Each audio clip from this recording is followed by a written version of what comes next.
Yo, what's going on, guys? The boy J12 and welcome back to the channel, man. Now before we get started on this video, make sure you hit the like button and subscribe to the channel if you're new, and let's get it. So today we're going to be talking about Paul George returning in November. We're going to be talking about Marc Gasol saying the Toronto Raptors are still hungry for another championship, and we're going to be talking about James Harden saying put the blame on me if we don't win it all this season. Lego. Alright, man, so for the first story of the day, Paul George is targeting to return in November. Paul George said, I'm right where I want to be right now at this point in the season, almost starting. I like where the progression is going. I'll be out of the preseason as of now. I'll be out of October fully, but who knows, we'll see. And the November range is our target date. So, man, if you're a Clipper fan, this is concerning simply because the preseason is where teams normally build chemistry. That's where you find out why your teammate like the ball, how they like the ball, how hard they play. Now, most guys don't go too hard in the preseason, but you still get a feel of how hard your teammate is going to go for you in the preseason. So Paul George missing the entire preseason is a little bit concerning, but not that much. But him targeting to return in November, I don't know how much of a setback that could be for the Los Angeles Clippers, because this season, man, it's not like this season. There's a lot of good team this season, so you don't want to fall too behind. If you look at the Los Angeles Clippers schedule for the regular season, they got the Los Angeles Lakers on the 22nd. Then they got the Golden State Warriors on the 24th. Then the Phoenix Suns, they should be able to win without Paul George. Then Charlotte, they should be able to win without Paul George.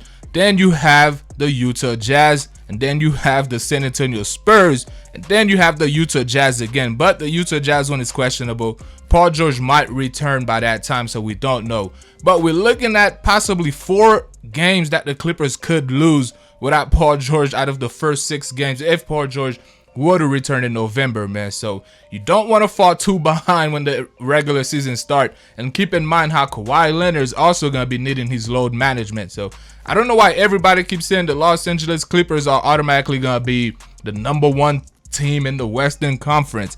Playoff wise, maybe, but regular season wise, don't see it happening, man. Kawhi Leonard is going to be missing some games. Paul George is already going to be missing some games, so we'll see, man. Next up in the news, Raptors Marc Gasol said he's hungry for another title. Marc Gasol said, if I had to express it in one word, I would say hungry. I think it's a very hungry team. We all understand what Kawhi meant to the team and how well he played in the playoffs, but we also understand how good we can be as a team, and we're going to invest in everything in it to be that team. First off, man, Marc Gasol, what the hell are you smoking? What the hell is Marc Gasol smoking, man? Don't get me wrong. The Toronto Raptors proved that they could win basketball games without Kawhi Leonard in the regular season. I believe they went like 19-7, something like that, without Kawhi Leonard, or 17-5, one of those stuff, man. I forgot to do my research for that part. But the point is, the Toronto Raptors can win basketball games without Kawhi Leonard in the regular season. But playoff time, you guys are not even going to get remotely close to winning another NBA championship, man. If you're a Toronto Raptor fans watching this, don't hate the messenger, man. I'm just being real with you guys. You're not going to be close to winning the championship. Playoff team, absolutely, because they did prove that they could win basketball games without Kawhi. But we're talking about teams like the Milwaukee Bucks, 76ers. You got the Miami Heat with Jimmy Butler, and Marc Gasol think that the team is hungry for another title. I mean, it seems like every time around this year when preseason's about to start, every NBA team feel like their team is good enough to win an NBA championship, man. I mean, rightfully so, but at the same time, you got to be real with yourself when they ask you a question like that. Be real, man. What direction do you think the team is going? Don't just sit here and be like, you know what, we're going to win another championship just because that's what every team is saying around this time of the year. Every team. You guys ask the Phoenix Suns, Devin Booker, do you guys feel like you're good enough to win a championship? He'll probably say yes. And lastly, in the news, James Harden said after adding Russell Westbrook, if we don't win, I'll take all the blame. James Harden said, if we don't win, I'll take all the blame for it. That's just what the territory comes with. That's why you have to go out there and win. That's why we work extremely hard in the offseason to bring players in and whatever is necessary to give us the best chance to win.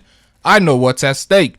First off, man, I don't know why James Harden is saying he'll take all the blame if he don't win. Did you take all the blame the previous 2 seasons when you guys didn't win? Especially when you had Golden State down 3-2 and y'all lost because Chris Paul got hurt. Did you take the blame for that, James Harden?